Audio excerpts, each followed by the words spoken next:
Hello, dear five. I hope that all of you are healthy and safe. Today we are going to complete our topic, the shadow, in your study note number 2, pages 6 to 8. Let's start. Please concentrate, and I hope that you enjoyed this session. Last time we spoke about shadow. We said that shadow is a darkened area which is formed as a result of falling of light on an opaque object. So, to make a shadow or to have a shadow, we must have a source of light and an opaque object, so we could have the darkened area, which is known as shadow.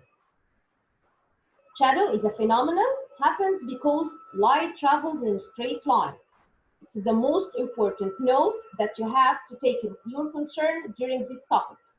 And never ever forget this picture, which shows that beam of light contains many light rays which are traveling in a straight line, and the arrows represent the direction of those light rays.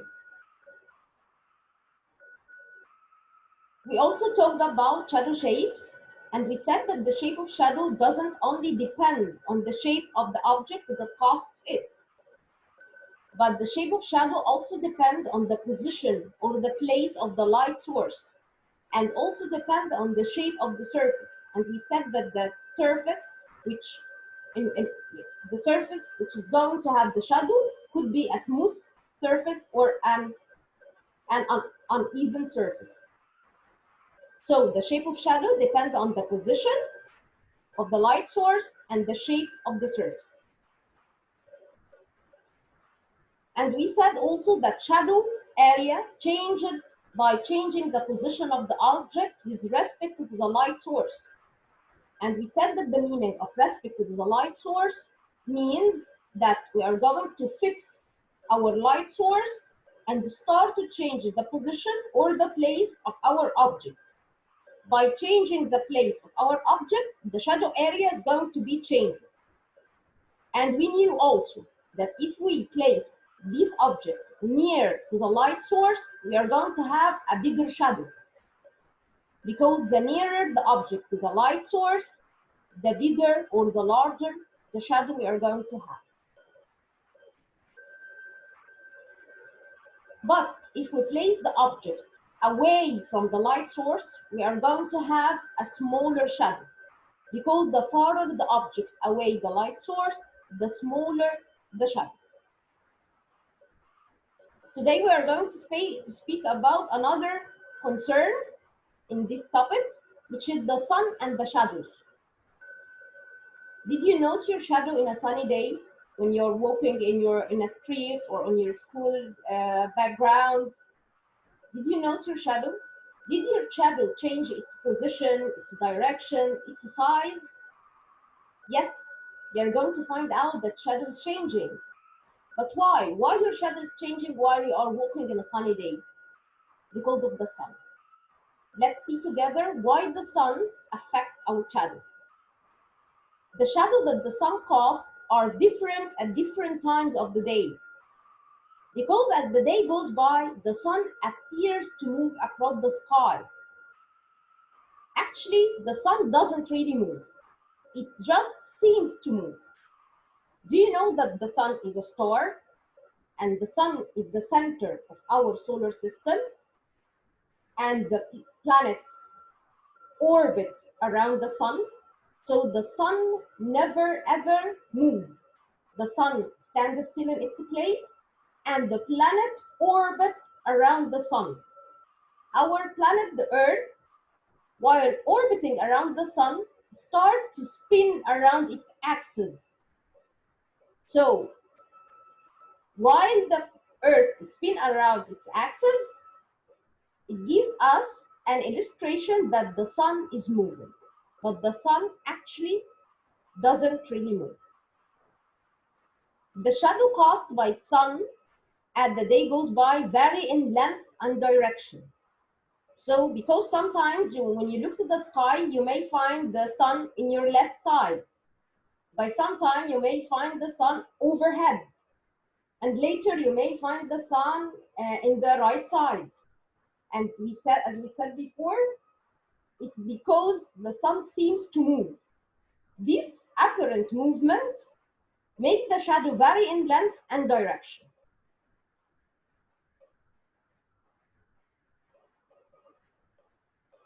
So please importantly note that. Those are very important notes. Please note that the length of the shadow is changed by changing the level of the light source. The level means the height of the light source. If I place the light source in a high level or low level, okay, it's the height. So the length of the shadow is changed by changing the level of the light source. The lower the light source or the lower the sun, we are going to find that we have a short shadow. So as the light source becomes lower, the shadow also will become shorter. But the higher the light source or the sun is, the longer the shadow. Okay? One more time. The lower the light source, the shorter the shadow. If you place the light source lower, in a low level or in a low height, you're going to find out that you have a short shadow. But if you place the light source high in high level or high in its level, you're going to find out that you have a longer shadow. Okay.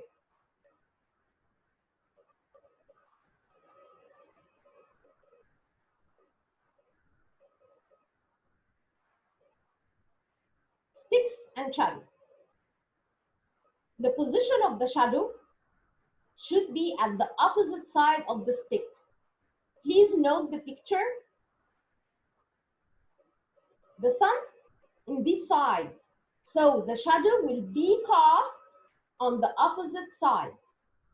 So the position of the shadow should be at the opposite side of the stick to the sun. Here is the stick. This is the stick. If the sun in this position show the shadow, so the shadow must be in the opposite position. And since the sun appears to move from east to west, as all of us know, that sunrise from east and sunset at west. So as the sun appears to move from east to west, the shadow cast is going to move from west to east, the opposite direction.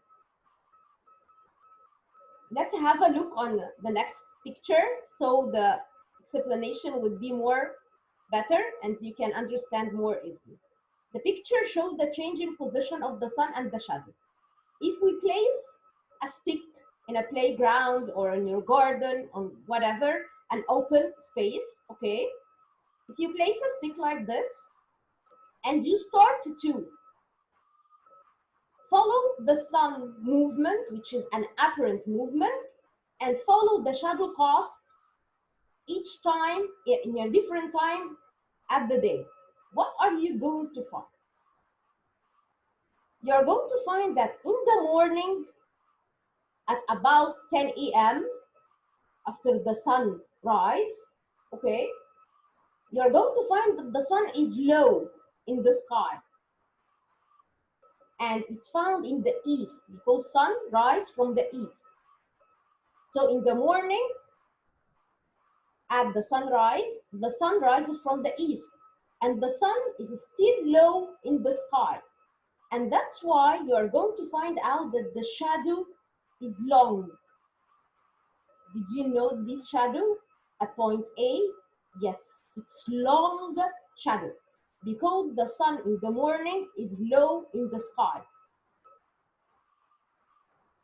By midday, at about 12 noon, 12 p.m., the sun become overhead, become very high in the sky over your head at its highest point. Okay, so the stick going to cast a short shadow. Did you see point B? At the midday, the sun is overhead. Overhead means that the sun at its highest point. So it casts the shortest shadow. and the sun is at the north and the shadow is cast at the south. Okay? By time when the sun started to set at mid-afternoon or by late evening, the sun become low one more time at about 6 p.m. When the sun become low one more time in the sky in the west, it's going to cast a long shadow which is directed or point to the east, the opposite direction. So if you note that point A, when the sun in this position, it casts the shadow in the opposite position. And when the sun in this position at point C, it casts a shadow at the opposite position. So the shadow usually casts at the opposite position of the light source. Okay, let's say it one more time so you can understand it much easier. In the morning, as we said at point A, the sun is low in the sky in the east because it started to rise. And because it's low in the sky, the shadow cast will be long shadow point to the west because the sun rises from the east, so the shadow will be in the west, in the opposite direction. By the midday, at noon, the sun is overhead. If you stand in a sunny day outside in the street during the noon at 12 p.m., you're going to find out that the sun is overhead at its highest point. So your shadow will be very short because when the sun is overhead, it casts the shortest shadow. The sun is pointed to the north, to the south, so the shadow points north in the opposite direction. At mid-afternoon or by the evening during sunset, the sun starts to become low again in the sky, but this time in the west because it's going to set. And it casts a long shadow which is going to point to east at the opposite direction. Please, when you listen to this session, try to repeat this part as much as you can so you can understand it easily. Sundials. What are sundials? Did you know how the ancient people know the time? They didn't have watches or mobiles or stopwatch. So how they could know the time at this time? They use something called sundials. Sundials are the oldest known instrument for telling time. This is the sundial that's shown in the photo. Sundial depend on shadow. Sundial use the shadow that the sun casts to tell the time during the day. Before invention of clocks, many cultures around the world use sundial to tell the time.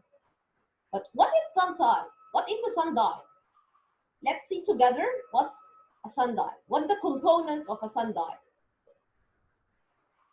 Sundial have a mnemon. Okay, the letter G is silent. It's called a mnemon. This is the mnemon. This rod, the object which looks like a rod, this is known as mnemon. It casts the shadow. It is the opaque object which is going to cast a shadow.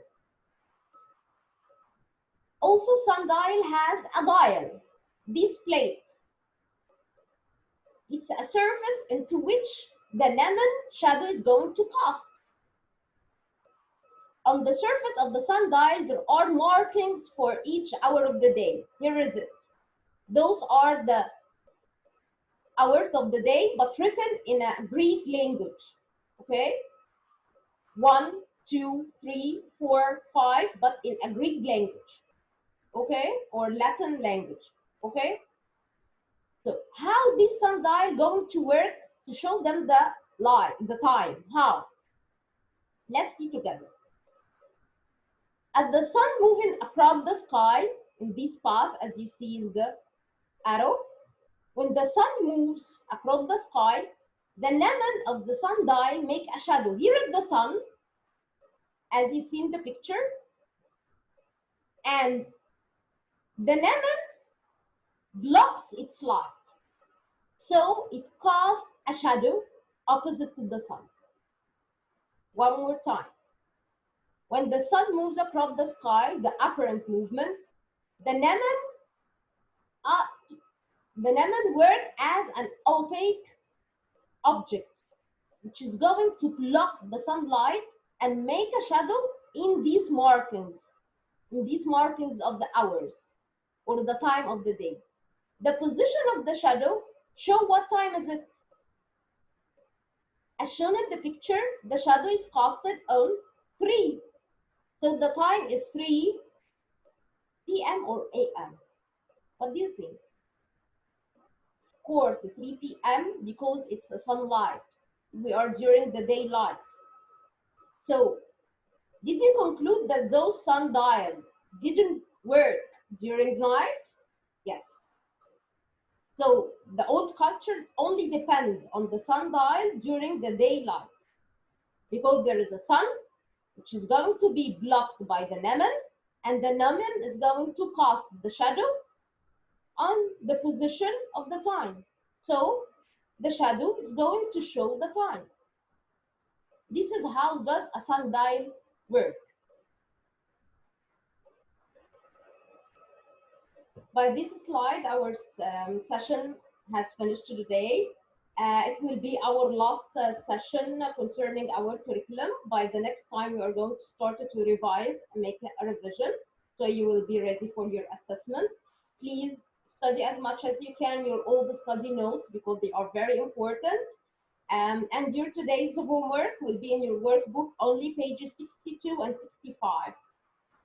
Please write down all your questions in a piece of paper so we can discuss them together on next Thursday during our online session. And by the middle of the week or by the end of the week, I'm going to send a model answer so you can check your answers as easily as possible. And we can discuss together any questions during the online session. Thank you, my beloved students. I hope that you enjoyed the session. See you during the online session next week. Thank you. Bye-bye.